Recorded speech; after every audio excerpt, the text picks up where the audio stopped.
भगवते वासुदेवाय. अथाष्टम अध्याय. भगवान नृसिंहांचा अवतार, हिरण्यकश्यपूचा वध आणि देवतांनी केलेली स्तुती. नारद म्हणतात, प्रल्हादाचे प्रवचन ऐकून दैत्य बालकांनी ते निर्दोष असल्यामुळे स्वीकारले आणि गुरुजींच्या शिक्षणाकडे दुर्लक्ष केले. सर्व विद्यार्थ्यांची बुद्धी एकमात्र भगवंतामध्ये स्थिर होत आहे असे पाहून गुरुजी भयभीत झाले आणि ताबडतोब हिरण्यकश्यपूकडे जाऊन त्यांना हे निवेदन केले. पुत्र प्रल्हादाची ही असह्य आणि अप्रिय अनिती ऐकून क्रोधाने त्याचे शरीर थरथर कापू लागले. त्याने प्रल्हादाला आता मारायचे ठरवले. मन आणि इंद्रियांना ताब्यात ठेवणारा प्रल्हाद मोठ्या नम्रतेने हात जोडून हिरण्यकश्यपूच्या समोर उभा होता आणि खरे तर त्याचा तिरस्कार करणे अयोग्य होते. परंतु हिरण्यकश्यपू स्वभावताच क्रूर असल्यामुळे लाथ मारल्यानंतर साप पुस्कारतो तसा तो फुत्कारू लागला. त्याने त्याच्याकडे द्वेषयुक्त तिरप्या नजरेने पाहिले आणि संतापून कठोर शब्दात म्हटले, मूर्खा, तू तर अतिशय उद्दाम झाला आहेस. स्वतः तर नीच आहेसच, परंतु आता आपल्या कुळात फूट पाडूच पाहतोस. तू उद्धटपणे माझी आज्ञा मोडली आहेस. आजच तुला यमसदनाला पाठवतो. मी रागवलं की तिन्ही लोक आणि त्यांचे लोकपाल यांचा थरकाप होतो. मग मूर्खा, तू कोणाच्या भरोश्यावर भीती नसल्याप्रमाणे माझी आज्ञा मोडतोस. प्रल्हाद म्हणाला, महाराज, ब्रह्मदेवापासून गवताच्या काडीपर्यंत सर्व लहान मोठे चराचर जीव ज्यांच्या ताब्यात आहेत तेच मी आणि आपणच नव्हे तर विश्वातील सर्व बलवंतांचे सुद्धा बळ आहे. तेच महापराक्रमी सर्व शक्तिमान प्रभू काळ आहेत. तसेच सर्व प्राण्यांचे इंद्रिय बल, मनोबल, देहबल, धैर्य आणि इंद्रिय सुद्धा तेच आहेत. तेच परमेश्वर आपल्या शक्तीच्या द्वारा या विश्वाची निर्मिती, रक्षण आणि संहार करतात. तेच तिन्ही गुणांचे आहेत. आपण आपला हा असुर स्वभाव सोडून द्या. आपल्या अंकित न राहणाऱ्या व कुमार्गाकडे नेणाऱ्या या मनाव्यतिरिक्त दुसरा कोणी या संसारात आपला शत्रू नाही. सर्वांच्या बद्दल मनात समान भावना ठेवा. हीच भगवंतांची सर्वश्रेष्ठ पूजा होय. आपले सर्वस्व लुटणाऱ्या या 6 इंद्रिया रूपी डाकूंवर आधी विजय प्राप्त करून घेत नाहीत आणि आम्ही 10ही दिशा जिंकल्या आहेत असे काही जण मानतात.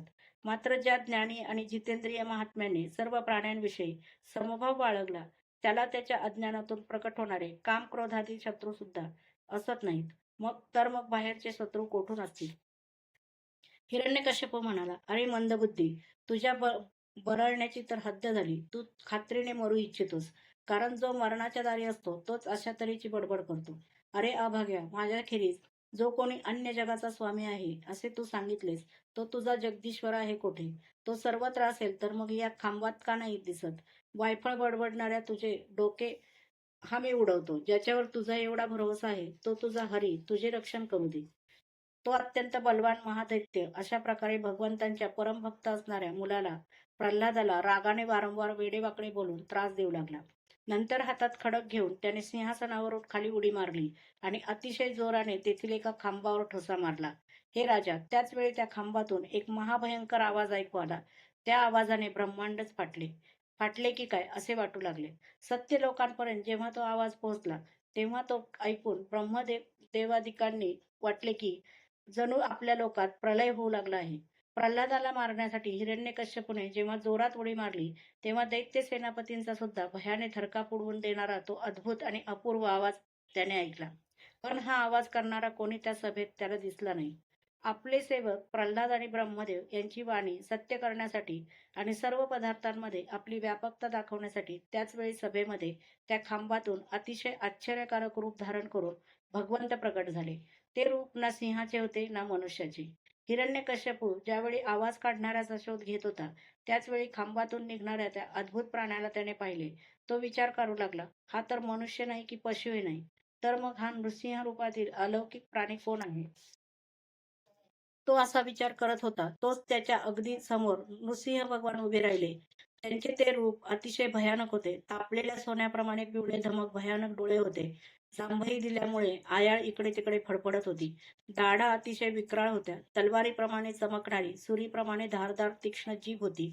भुवया उंचवल्याने त्यांचे मुख अधिकच दारुण दिसत होते. कान वरच्या बाजूला ताठ दिसत होते. फुगविलेले नाक आणि उघडलेले तोंड पहाडातील गुहेप्रमाणे अद्भुत वाटत होते. फाकलेल्या जबड्यामुळे त्यांची भयानकता फारच वाढली होती. विशाल शरीर स्वर्गाला स्पर्श करीत होते. मान थोडीशी बुटकी आणि मोठी होती. छाती रुंद आणि कंबर बारीक होती. चंद्रकिरणाप्रमाणे असणारे शुभ्र रोम सर्व शरीरावर चमकत होते. चारही बाजूंना शेकडो हात पसरले होते. त्यांची नखे हीच आयुधे होती. त्यांच्या जवळपास फिरकणे सुद्धा अशक्य होते. आपल्या चक्रादी आणि इतरांच्या वज्रातील श्रेष्ठ शस्त्रांनी त्यांनी सर्व दैत्य दानवांना पळवून लावले. हिरण्यकश्यपूला वाटले, बहुधा महामायावी विष्णूनेच मला मारण्यासाठी हे सोंग घेतले आहे.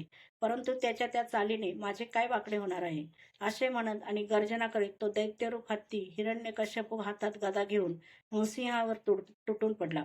परंतु जसा पतंग आगीत पडल्यावर अदृश्य होतो, तसाच तो दैत्य भगवंतांच्या तेजामध्ये दिसेनासा झाला. सर्व शक्ती आणि तेजाचा आश्रय असणाऱ्या भगवंतांच्या बाबतीत हे काही आश्चर्यकारक नाही. कारण सृष्टीच्या प्रारंभी त्यांनी आपल्या तेजाने तमोगुण रूपी घोर अंधकार सुद्धा नाहीसा केला होता. त्यानंतर त्या दैत्याने अतिशय क्रोधाने हल्ला करून आपली गदा जोराने फिरवून तिने नृसिंहावर प्रहार केला. जसा गरुड सापाला पकडतो तसे प्रहार करते वेळेस भगवंतांनी गदेसहित त्या दैत्याला पकडले. ते जेव्हा त्याच्याशी खेळू लागले तेव्हा जसा खेळ करताना गरुडाच्या पकडीतून साप सुटतो तसा तो दैत्य त्यांच्या हातून निसटला. युधिष्ठिरा, स्थाने हिरावून घेतलेले लोकपाल त्यावेळी ढगांत लपून हे युद्ध पाहत होते. तो भगवंतांच्या हातातून निसटल्याचे पाहताच ते घाबरले. हिरण्यकश्यपूलाही असेच वाटले की आपल्या शौर्याला घाबरून नृसिंहाने आपल्याला हातातून सोडून दिले. या विचाराने उत्साहित होऊन ढाल तलवार घेऊन तो युद्धासाठी पुन्हा त्यांना जाऊन भिडला. त्यावेळी तो ससाण्याप्रमाणे मोठ्या वेगाने खालीवर उड्या मारीत ढाल तलवारींचे असे काही पवित्रे बदलू लागला की ज्यामुळे त्याच्यावर आक्रमण करण्याची संधीच मिळू नये. तेव्हा भगवान अत्यंत उच्च स्वराने प्रचंड आवाजात असे हसले की त्यामुळे हिरण्यकश्यपूने डोळे मिटले. नंतर साप जसा उंदराला पकडतो त्याप्रमाणे भगवंतांनी अत्यंत वेगाने झडप घालून त्याला पकडले. ज्याच्या अंगावर वज्राच्या आघाताने खरचटले नव्हते तोच आता त्यांच्या हातून सुटण्यासाठी अतिशय धडपड करू लागला. भगवंत त्याला दरवाजात घेऊन गेले आणि त्यांनी आपल्या मांडीवर घेऊन सहजपणे आपल्या नखांनी त्याला असे फाडले की गरुडाने अत्यंत विषारी सापाला फाडावे. त्याच वेळी त्याच्या क्रोधयुक्त भीषण डोळ्यांकडे पाहत नव्हते. ते आपल्या जिभेने पसरलेल्या तोंडाच्या दोन्ही कडा चाटीत होते. रक्ताच्या चिळकंड्यांनी त्यांचे तोंड आणि आयाळलाळ झाली होती. हत्तीला मारून त्याच्या आतड्यांची माळ गळ्यात घातलेल्या सिंहाप्रमाणे ते दिसत होते. त्यांनी आपल्या तीक्ष्ण नखांनी हिरण्यकश्यपूचे पोट फाडून त्याला जमिनीवर आपटले. हजारो दैत्य दानव त्यावेळी हातात शस्त्रे घेऊन भगवंतावर प्रहार करण्यासाठी आले. परंतु भगवंतांनी चारी बाजूंनी आलेल्या त्यांना आपल्या भुजारूपी सेनेने लाथांनी आणि नखरूपी शस्त्रांनी मारले. भगवान नृसिंहाच्या आयाळीच्या फटकाऱ्याने ढग इतस्तता विखुरले. त्यांच्या नेत्रातील तेजाने सूर्यादी ग्रहांचे तेज फिके पडले.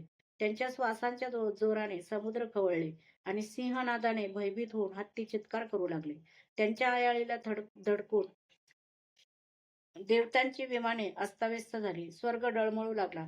आपटलेल्या पायांच्या धक्क्याने भूकंप होऊ लागले आणि वेगाने पर्वत उडू लागले. तसेच तेजामुळे आकाश आणि दिसेनाशा झाल्या.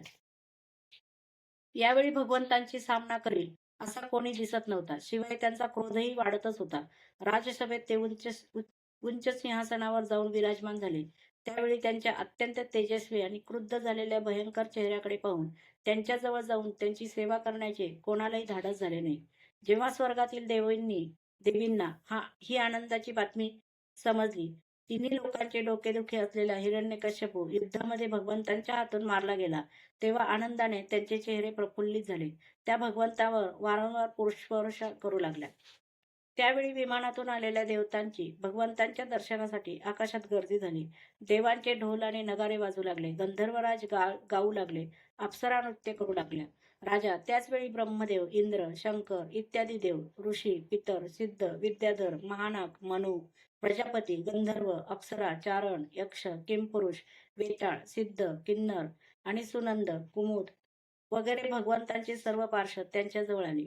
सिंहासनावर विराजमान झालेल्या अत्यंत तेजस्वी भगवान नृसिंहांची ते मस्तकावर हात जोडून थोड्या अंतरावरून स्वतंत्रपणे स्तुती करू लागले.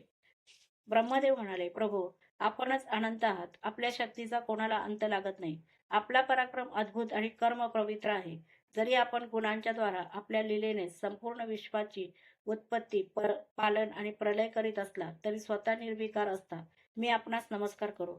श्री रुद्र म्हणाले, कल्पाचा शेवट करण्यासाठी आपण क्रोध धारण करता, पण ज्या तुच्छ दैत्याला मारण्यासाठी आपण आज क्रुद्ध झाला तो मारला गेला आहे. त्याचा मुलगा आपल्याला शरण आला आहे. हे भगवत वत्सल प्रभो, आपण आपल्या या भक्ताचे रक्षण करावे. इंद्र म्हणाले, हे परमात्मन नरसिंह, आपण आमचे रक्षण करून आमचे जे यज्ञभाग आम्हाला परत मिळवून दिले ते वास्तविक आपलेच आहेत. दैत्यांच्या त्रासाने मिटलेले आमचे हृदय कमल आता आपण प्रफुल्लित केले. हे सुद्धा आपलेच निवासस्थान आहे. अहो नाथ, हे जे स्वर्गाचे राज्य त्याची आपल्या सेवकांना काय तमा, कारण ते काळाचाच घास आहेत. आपले भक्त आपल्या भक्तीशिवाय मुक्तीचा सुद्धा आदर करीत नाहीत, तर मग इतर भोगांची काय कथा. ऋषी म्हणाले, हे पुरुषोत्तमा, आपण तपश्चर्याच्या मार्गानेच आपल्यात लीन झालेल्या जगाची पुन्हा उत्पत्ती केली होती आणि त्याच आत्मतेज स्वरूप श्रेष्ठ तपश्चर्याचा आम्हाला उपदेश केला होता.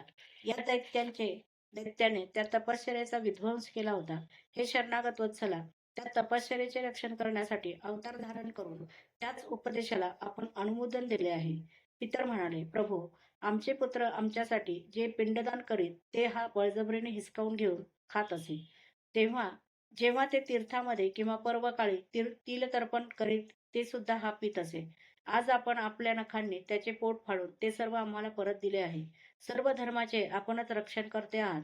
हे नृसिंहदेवा, आम्ही आपणास नमस्कार करीत आहोत. सिद्ध म्हणाले, हे नृसिंहदेवा, या दृष्टाने आपल्या योग आणि तपश्चर्याच्या बळावर आमची योग साधनेने सिद्ध केलेली गती हिसकावून घेतली होती. आपण आपल्या नखांनी त्या घमंडखोराला फाडले आहे.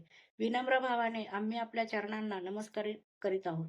विद्याधर म्हणाले, हा मूर्ख आपले बळ आणि शौर्य यांनी घमेंडखोर झाला होता. आम्ही विविध धारणा करून जी विद्या प्राप्त केली होती ती सुद्धा याने नाहीसी करून टाकली.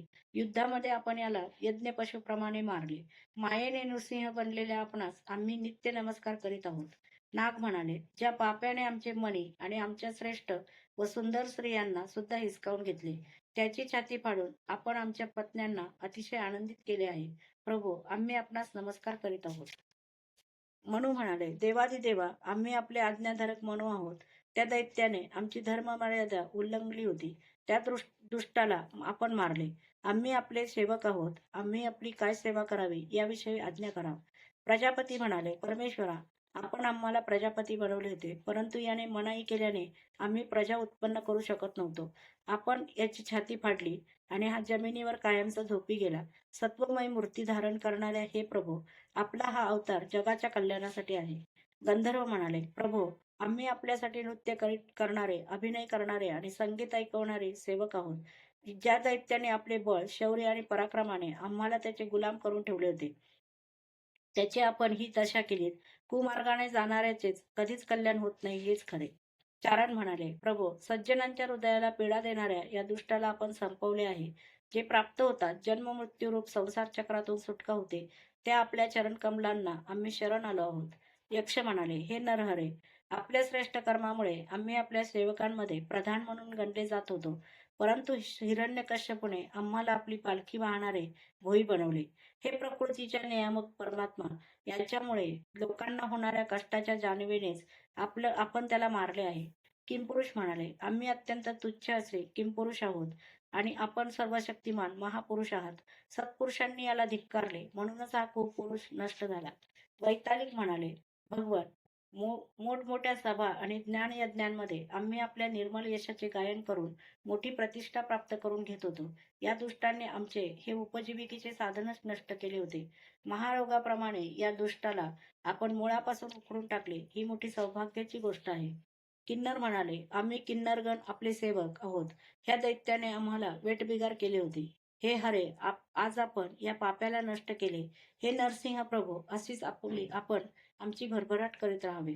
भगवंतांचे पार्षद म्हणाले, शरणागत वत्सला, सर्व लोकांना शांती प्रदान करणारे आपले हे अलौकिक नृसिंह रूप आम्ही आजच पाहिले आहे. भगवन, ज्याला सनकादिकांनी शाप दिला होता, तोच हा आपला आज्ञाधारक सेवक. आम्ही असे समजतो की आपण कृपाळूपणे याचा उद्धार करण्यासाठी याचा वध केला आहे. अध्याय 8 समाप्त.